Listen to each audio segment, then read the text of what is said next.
आपको बता रहा हूं, आप हर समय देखिए, ईरान ने हर समय पाकिस्तान को सपोर्ट करा है। इस्लामी ब्रदरहुड के नाम पे इन्होंने हर समय पाकिस्तान को सपोर्ट करा है कश्मीर में। ये सबसे पहले गए थे पाकिस्तान पहलगाम के बाद, उसके बाद इंडिया आए थे। भाई साहब, मैं आपको एक बात कह रहा हूं, ये कश्मीर में आग लगाएंगे ये लोग, ये आतंकवादी देश है। इसको पहले ठोको, इसको पहले ठोको, तब जाके यहां पे शांति होगी। Think about your country. और इजराइल जो कर रहा है, इजराइल पूरी दुनिया की जंग लड़ रहा है, सिर्फ अपनी जंग नहीं लड़ रहा वो।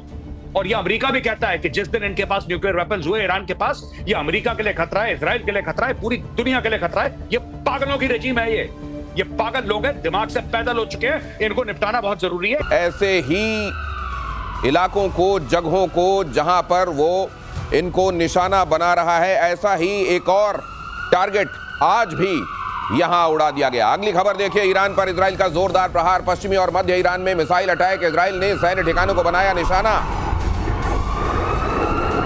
ईरान ने इधर बैलिस्टिक मिसाइलें दागी। आज भी सुबह का लगभग वही वक्त था कल जैसा।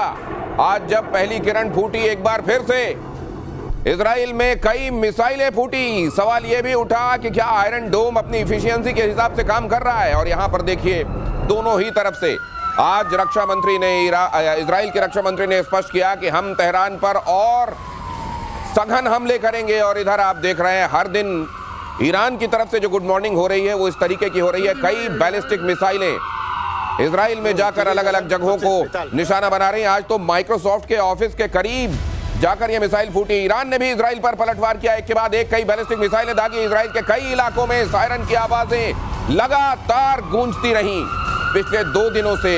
अगर आप एट्रिशन, मतलब नुकसान किसको कितना हुआ है, इसको कंपेयर करें तो 5 दिन तक ऐसा लग रहा था कि इजराइल पूरे तौर पर डोमिनेट कर रहा है। लेकिन अचानक ये लगने लगा है कि क्या तस्वीर बदल रही है।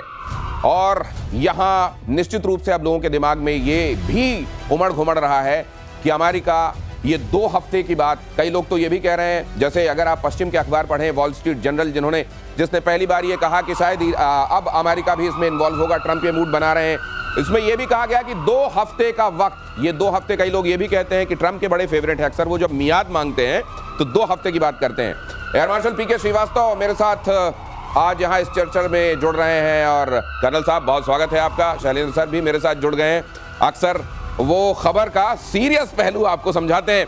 मेजर गौरव आर्य मेरे साथ जुड़ रहे हैं, बहुत स्वागत है सर। जहां जिस डेस्टिनेशन से भी आप जुड़े हुए हैं, we are missing you in the studio.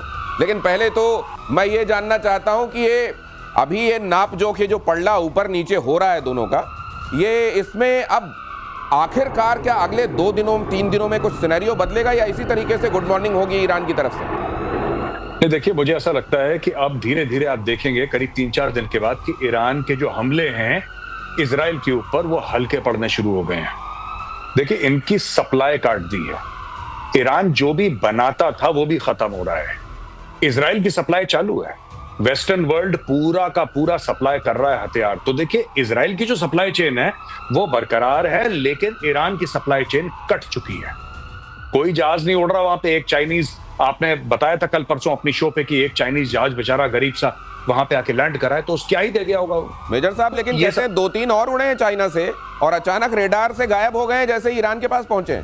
नहीं, बिल्कुल बिल्कुल आप ठीक कह रहे हैं। देखिए, मैं कह रहा हूं कि 50 जहाज भी आ गए, लेकिन वॉर में जो खर्चा होता है, जो एट्रिशन होता है इक्विपमेंट का, ये मेरे दोनों सीनियर हैं जो आपके शो में हैं, they are very much my senior, they will tell you कि जितना आप इंटेंसिटी वॉर की बढ़ती है, उतना आपका वॉर वेस्टेज रिजर्व है, या आपके और इक्विपमेंट है, मटेरियल है, मैन पावर है, उतनी तेजी से खर्च होता रहता है वो। आप कुछ नहीं कर सकते उसके बारे में। Simply Iran can not keep pace. Dinesh, Iran नहीं कीप पेस कर सकता है। और एक आखिरी बात मैं आपको बता दूं, इजराइल वहां पे मार रहा है जहां पे इनकी प्रोडक्शन फैसिलिटीज है, यानी कि जड़ पे मार रहा है। आप देखिए, ईरान कहता है हमने इस हेडक्वार्टर में मार दिया, वेरी गुड। ईरान कहता है हमने इस अस्पताल में मार दिया, एक्सीलेंट। हमने ये बिल्डिंग में मार दिया, यहाँ पे सॉफ्टवेयर हो रही। अरे, जहां पे इजराइल के हथियार एक्चुअली डेवलप हो रहे हैं, जहां पे उनकी न्यूक्लियर साइट्स हैं, वहां पे कितने अटैक करे कोई ये भी तो बताया हमें। ईरान वो भी तो, और आज इन्होंने कोशिश करी थी ईरान के फॉरेन मिनिस्टर को मारने की, बेचारा बच गया। नहीं, वहां से ईरान ने डिक्लेयर कराया। ईरान से एक और स्टेटमेंट आया सर, जिसमें कहा गया कि हमारी न्यूक्लियर फैसिलिटीज को कोई नुकसान पहुंचा ही नहीं है। ये जाते हैं ऊपर बम मार के आ जाते हैं। मुझको लगता है एयर मार्शल पीके श्रीवास्तव ये असल में ये कह रहे हैं कि नहीं, और मारो, यही जगह यहाँ पर और मारो। अब देखो दिनेश, पहली बात तो जो गौरव ने बोला है कि जिस तरह के 2-3 जहाज वहां गए हैं, उनकी जो टनेज है और जिस तरह के मिसाइल्स को इनकी ज़रूरत है, कम से कम बैलिस्टिक मिसाइल्स में SRBM की ज़रूरत है, IRBM की ज़रूरत है, MRBM की ज़रूरत है, वो बहुत भारी मिसाइल होती हैं। एक एक मिसाइल का वजन जो है 18-20 टन के आसपास होता है, उसमें कितनी आ सकती है, तो वो नहीं आ रही। इसका मतलब मिसाइल की सप्लाई और लॉन्चर्स, जिस तरीके से इजराइल लॉन्चर्स को अटैक कर रहा है, लॉन्चर्स नहीं रहेंगे, 2/3 खत्म हो चुके हैं। उसकी सूचना आ चुकी है, सप्लाई कम हो रही है। और आपने देखा जो वेव शुरू में आई थी, उसके बाद अब इक्का दुक्का आ रही हैं। और सबसे बड़ी बात जो गौरव ने कही है कि वो मार रहे हैं निशाना सिविलियन इंफ्रास्ट्रक्चर पे, और ये मार रहे हैं जड़ में। जो चाणक्य नीति है ना कि जड़ में मट्ठा डालो, जब मट्ठा डालोगे आप तो कुछ निकलेगा ही नहीं। तो एक महत्वपूर्ण बात यह भी कि अगर आप ये सोचते हैं कि बहुत बड़ा जखीरा ईरान के पास खुद का, अगर सप्लाई नहीं भी होती है तो लॉन्चर कहां से लाएंगे? अगली खबर देखिए कर्नल साहब, उसके बाद आपके पास आने वाला हूं। इजराइल के बीरशेबा शहर में मिसाइल अटैक, लगातार दूसरे दिन मिसाइल अटैक हुआ। माइक्रोसॉफ्ट बिल्डिंग के करीब गिरी मिसाइल, कई कारों में आग लगी, 6 लोग जख्मी, और ये तो आज पूरे दिन छाया रहा माइक्रोसॉफ्ट के करीब यहाँ पर ये जो हमला हुआ है। लेकिन इस तरीके के कई जगहों पर जाकर आज फिर से मिसाइलें गिरी हैं। हालांकि एक्सपर्ट्स ये समझ रहे हैं कि अब धीरे धीरे, वो जो कह रहा है कि अभी तो हमने शुरुआत, आज असल में जवाद हुसैनी साहब ये कह रहे थे, जो भारत में राजदूत हैं ईरान के, उन्होंने कहा कि भारत को इसमें आना चाहिए, और अगर भारत पहले ही शांति के लिए आवाजें उठाता तो ये इजराइल जैसे देश इस तरीके की हिमाकत करते नहीं। लेकिन ये हुआ नहीं। अभी भी हम ये कह रहे हैं कि हमारे पास बहुत सारी गोपनीय ताकत है जिसके बारे में हमने विश्व को बताया नहीं है, और दुनिया की भलाई इसी में है कि हमको और ना छेड़ा जाए। जय हिंद, नमस्कार दिनेश जी। आजकल आप ना सीरियस वाले पार्ट आप ले लीजिए, गंभीरता मैं ले लेता हूँ। लीजिए प्लीज। गंभीर बात ये है अब कि जो ये 2 सप्ताह का टाइम और पिछले कुछ दिन को अगर आप एवेलुएट करेंगे, ये आपको मैंने उस दिन भी कहा था जिस दिन आपने बात करी थी कि ईरान ने बोला कि हमने F-35 गिरा दिए, याद है? मैं कहा जी आपने 2 गिराए, आपने 3 गिराए, आपका क्या गिरा आपको पता ही नहीं चला। देखिए, जो इजराइल और ईरान के टारगेटिंग में जो फर्क है, आप देखते जाइए, न्यूक्लियर की जगह आपकी मार दी, मिलिट्री इंस्टॉलेशन मार दिए, आपके साइंटिस्ट मार दिए, आपके लीडर्स मार दिए, आपके यहाँ एक वैक्यूम क्रिएट कर दिया। सबसे बड़ी बात, आपकी वो जो स्ट्रैटेजिक रिफ्यूलिंग पावर के जो पॉइंट्स हैं वो आपके डिस्ट्रॉय कर दिए। आपने बदले में क्या किया? आपके पास सिर्फ एक चीज थी, ईरान, क्या जी हमने टेल अवीव के ऊपर 10 बम गिरा दिए, 20 बम गिरा दिए, 30 बम गिरा। हुआ क्या? बात ये है कि असल में किसका ऑब्जेक्टिव, जो फाइनल ऑब्जेक्टिव तय किया गया है वो सर्व हो रहा है। इजराइल पर ईरान का जबरदस्त ड्रोन अटैक। इजराइल ने ड्रोन को हवा में रोक लिया, नौसेना और वायुसेना ने रोके ये सभी ड्रोन्स। यहाँ पर ड्रोन के जरिए भी हो रहा है। ड्रोन कई जगह और छोटी मिसाइलें इसलिए भी भेज दिए जाते हैं ताकि वहाँ एयर डिफेंस को एंगेज किया जा सके और बड़ी मिसाइलें भेजी जा सके। एडिशन की चर्चा दोनों तरफ हो रही है, कितना खर्च हो गया दोनों तरफ से, हर एक दिन वॉर में कितना खर्च दोनों कंट्रीज कर रही है इसका भी जिक्र हो रहा है, किसकी हालत ज्यादा खराब हो रही है इसका भी जिक्र हो रहा है। लेकिन एक बात और कही गई मेजर गौरव आर्य, और ये भी जवाद हुसैनी ने कही कि जिस तरीके से न्यूक्लियर की बात छोड़कर ज्यादा ये कह रहे हैं कि वहां हम लीडरशिप को हटाकर अपनी तरह की लीडरशिप एस्टेब्लिश करना चाहते हैं। इनका असल में शुरू से मकसद यही है, क्योंकि हमने तो ये स्पष्ट कर दिया था कि न्यूक्लियर हम बनाने का इरादा भी नहीं रखते।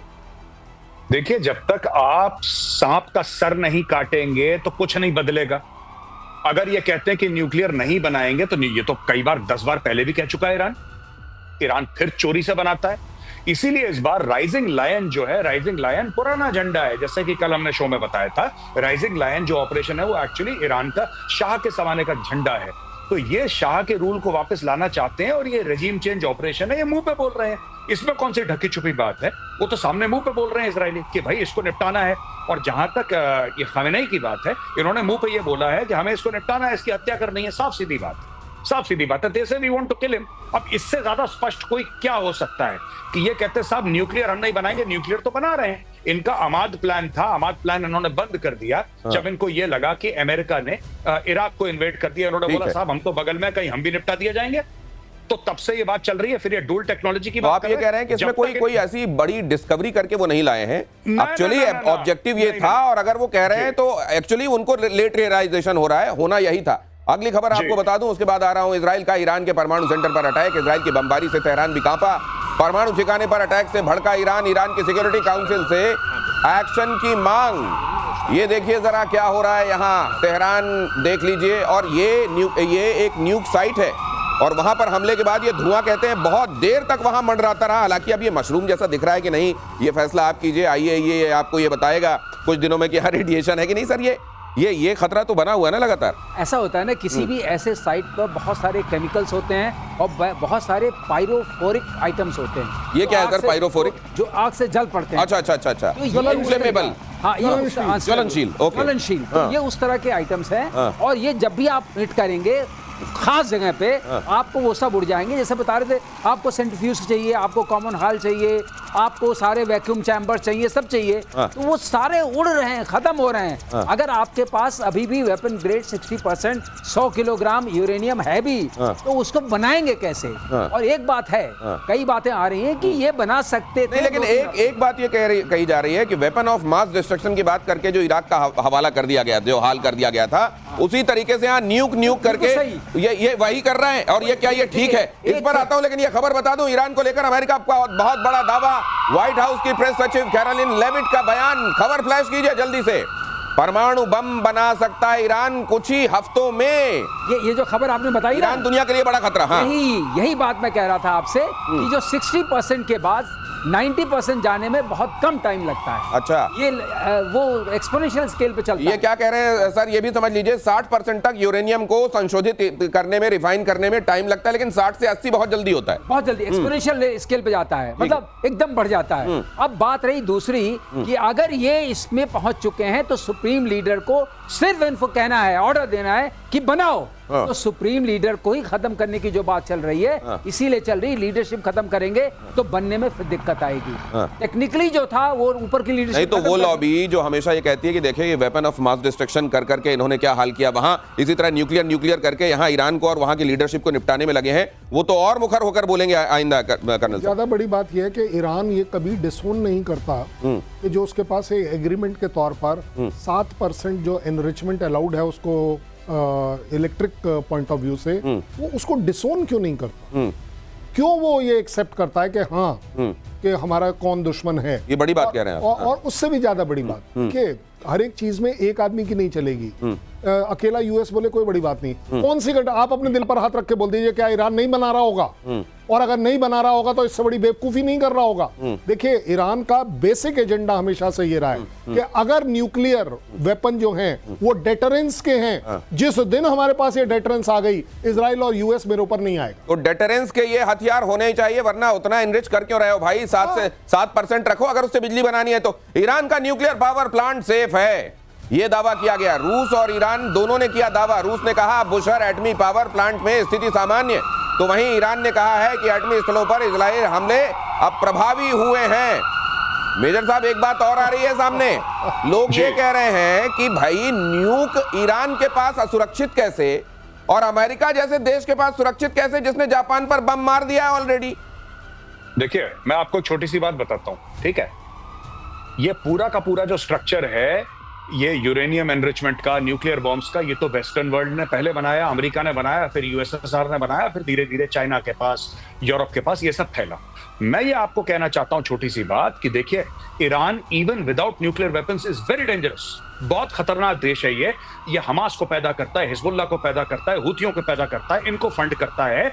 इनकी लीडरशिप को खत्म करना होगा। आपको चुन चुन के जिस ये गड्ढे में बिल में घुसे वहां पे जाके इनको खत्म करना होगा। ये कश्मीर में आग लगाएंगे।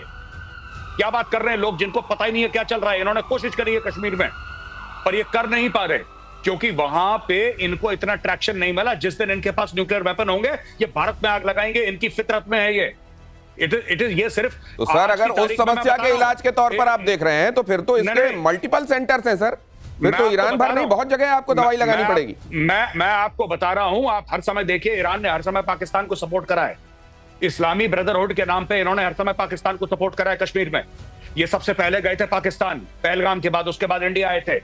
भाई साहब, मैं आपको एक बात कह रहा हूं, ये कश्मीर में आग लगाएंगे ये लोग। ये आतंकवादी देश है, इसको पहले ठोको, इसको पहले ठोको, तब जाके यहां पे शांति होगी। Think about your country. और इजराइल जो कर रहा है, इजराइल पूरी दुनिया की जंग लड़ रहा है, सिर्फ अपनी जंग नहीं लड़ रहा वो। और ये अमेरिका भी कहता है कि जिस दिन इनके पास न्यूक्लियर वेपन्स हुए ईरान के पास, ये अमेरिका के लिए खतरा है, इजराइल के लिए खतरा है, पूरी दुनिया के लिए खतरा है। ये पागलों की रेजिम है ये ये पागल लोग हैं, दिमाग से पैदल हो चुके हैं, इनको निपटाना बहुत जरूरी है। तो क्या इनकी इजराइल सरकार जब ये नहीं कहता है गिरी। कि वो सिर्फ अपनी लड़ाई नहीं लड़ रहा है, वो एक तरीके से दुनिया की लड़ाई लड़ रहा है, तो क्या ये सच है? मैं आपसे ये भी जानूंगा, लेकिन उससे पहले ये खबर देख लीजिए। इजराइल के पीएम नेतन्याहू का बड़ा दावा, इस वॉर से विश्व का चेहरा बदल रहा है। ईरान से 60% मिसाइल लॉन्चर नष्ट कर दिए गए हैं। ये 2/3 बल्कि कह रहे थे श्रीवास्तव सर कि ये कर दिया गया है। अब अगर लॉन्चर ही नहीं रहेंगे, आपके पास पटाखे रहेंगे, वो बोतल जिसमें डालकर आप जलाते हैं वो नहीं रहेगी, तो किसमें डाल के, रेत में डाल के करेंगे? नहीं जाएगा वहां तक। ये ईरान, ये देखिए, अगर ये वाकई मिसाइल लॉन्चर्स इस तरीके से नष्ट कर दिए गए हैं, तो 20,000 वाली गिनती जो गिनी जाती है वो असल में गिनती ही रह जाएगी। अगली खबर देखिए, ईरान में इजराइल का ड्रोन अटैक नाकाम। खोरम्बा में हेरन ड्रोन से अटैक किया गया। ईरान में ड्रोन को हवा में मारा गया। यहाँ ये भी आप खबर देख रहे हैं। देखिए, ये कोई बहुत बड़ी बात नहीं है दिनेश, ये रियली कोई बड़ी बात नहीं, क्योंकि ये जो हेरन ड्रेन है, ईरान जिसको आप कह सकते हैं सरलीकरण में, इसकी एक तो IR सिग्नेचर बहुत बड़ा है। ये 40 घंटे ऊपर घूम सकता है। ये करीब 9.1 किलोमीटर पर घूमता है, और इसका काम है सैटेलाइट उसके कम्युनिकेशन के जरिए वहाँ की इंफॉर्मेशन भेजना। ये वहां पर था, इंफॉर्मेशन तो भेज चुका है, अब इसको मारने से कोई खास फर्क पड़ने वाला नहीं है।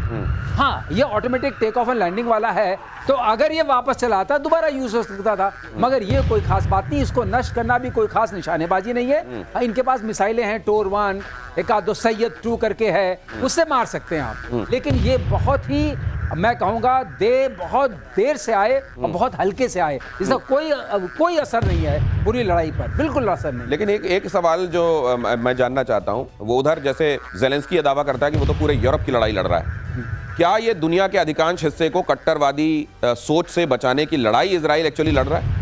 नहीं, देखिए, ये कोई शक नहीं है कि अगर आप किसी भी तरह से दुनिया को ये दिखाकर प्रूव कर पाते हैं, और जो कि आप भी मानेंगे और अपने भी मानने पर मजबूर होना पड़ेगा, कि अगर जो 3 टेररिस्ट ऑर्गेनाइजेशन है, हमास, हिजबुल्लाह, हूती, अगर उसकी बेसिक बैकबोन ईरान अगर है, और सबको मालूम है, इसमें कोई शक नहीं है, जिस तरीके के हथियार दिए गए वो है, और तीनों के तीनों सिर्फ टेररिज्म में इन्वॉल्व है, तो क्यों नहीं माना जाए कि ईरान टेररिज्म में टोटली इन्वॉल्व है? अब उसके अलावा क्या चाहिए आपको? ये तो वही वाली बात हो गई ना कि यूएस इन्वॉल्व नहीं है। किसने कहा यूएस इन्वॉल्व नहीं है इस लड़ाई के अंदर? कोई सपने में सोच सकता है कि यूएस इन्वॉल्व नहीं है? कौन एयर डिफेंस कवर में मदद कर रहा है? कौन वेपन सिस्टम्स दे रहा है? कौन इंटेलिजेंस सर्विलेंस करके दे रहा है? कौन अपने चारों तरफ से इस समय ईरान को घेर रहा है? टू दी एक्सटेंट लास्ट एक जगह बची थी कहने के लिए, वो तो आप देख रहे हैं, पाकिस्तान के पास भी यूएस ने अपना वो करना शुरू कर दिया कि उसका वो जहाज गया, जाकर वो पूरी टोपोग्राफी के डिटेल लेकर और लेकिन मेरे को एक चीज जानने में बड़ा इंटरेस्ट है मेजर गौरव, आपसे ये सवाल लेकर आने वाला हूं कि जब एक तरीके से वहां एयरबेस बना रहा है अमेरिका अपने, और इस बात पे साइन भी करके आ गए हैं मुनीर साहब कि ठीक है आप यहाँ यूज कर लीजिएगा, हम आपके साथ खड़े रहेंगे, तो चाइना इसको कैसे ले रहा होगा? वो जो ऑल वेदर फ्रेंड है, जो बिग ब्रदर है, आयरन ब्रदर है, वो कितना नाराज या खुश हो रहा होगा, ये जानूंगा मैं आपसे। लेकिन पहले खबर बता दूं, इजरायली वायुसेना ने ईरान की मिसाइलें उड़ाई। इस्फहान में इजराइल का बड़ा हमला, ईरान का रेडार सिस्टम भी तबाह। इस्फहान में मिसाइल लॉन्चर उड़ाया गया। ये खबर देखिए जरा, आपको दिखा रहा हूं मैं, और उस सवाल का जवाब लेता हूं मेजर साहब से जो मैंने अभी किया। सर जी, देखिए, मैं आपको दिनेश एक बात बताता हूं छोटी सी, ठीक है ना। ये अगर आप ये देखें जिस तरीके से इजराइल ये लड़ाई लड़ रहा है, ठीक है, इजराइल जो लड़ाई लड़ रहा है, और जहां पे इजराइल मार रहा है ईरान को, ईरान की अब चीखें निकलना शुरू हो रही हैं। कुछ दिनों की बात है, ये मामला निपट जाएगा। Now I will come back to the main point, ठीक है। ये आप रशिया कुछ बोले, चाइना कुछ बोले, आप कह रहे हैं चाइना दुखी हो जाएगा अगर पाकिस्तान ने ये कर दिया वो कर दिया, ठीक है ना। आप कह रहे हैं कि साहब ये देखिए, पाकिस्तान को खरीदा नहीं जा सकता। पाकिस्तान एक ऐसा देश है जिसको किराए पे लिया जाता है, पाकिस्तान को रेंट पे लिया है भाई। और ये चाइना भी समझता है कि जो पैसा देगा पाकिस्तान किराए पे जाएगा। अभी पाकिस्तान को किराए पे लिया अमेरिका ने। अमेरिका ने वो खाने का बिल अब चुकाएगी 25 करोड़ कौम पाकिस्तान की।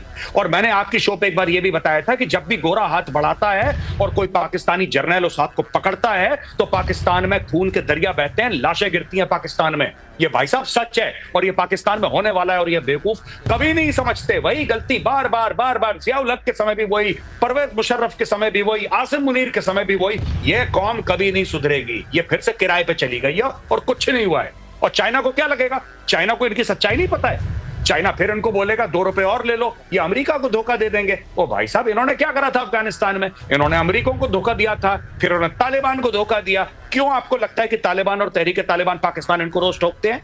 वो कहते हैं गद्दार कौम है ये। वो कहते हैं गद्दार है ये पूरी कौम पाकिस्तानियों की गद्दार है।